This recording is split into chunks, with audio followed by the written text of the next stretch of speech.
Subscribe करें और दबाएं बेल आइकन ताकि कोई खबर रह न जाए। और नाज़रीन आपको बताएं, महकमा मौसमियात ने कराची में आज मतला जुज़वी तौर पर अबरलूद और रात के बाद शहर के मुख्तलिफ इलाकों में बूंदाबांदी का इम्कान ज़ाहिर कर दिया। महकमा मौसमियात के मुताबिक मगरबी हवाएं हफ्ता को बलूचिस्तान के शुमाली इलाकों में दाखिल होंगी, जिसके नतीजे में 28 और 29 जनवरी को क्वेटा, सूब, बारखान, रनाई, किला सैफुल्ला, किला अब्दुल्ला, चमन, पशीन, पंजकूर, तुर्बत, खिजदार, कलात और मकरान में हल्की से दरमियानी बारिश और पहाड़ों पर बर्फबारी का इम्कान है। महकमा PDMA ने 28 और 29 जनवरी को शहरियों को गैर ज़रूरी सफ़र से गुरेज करने की हदायत कर दी।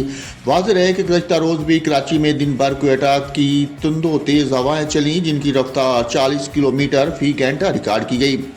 मामूल से तेज़ हवाओं के सबब सर्दी की शिद्दत भी बढ़ गई और असल दर्जा हरारत से ज़्यादा सर्दी महसूस हुई। शहर कैद में गुज़श्ता रोज़ कम से कम पारा 9 डिग्री और ज़्यादा से ज़्यादा 23.5 डिग्री सेंटीग्रेड रिकॉर्ड किया गया।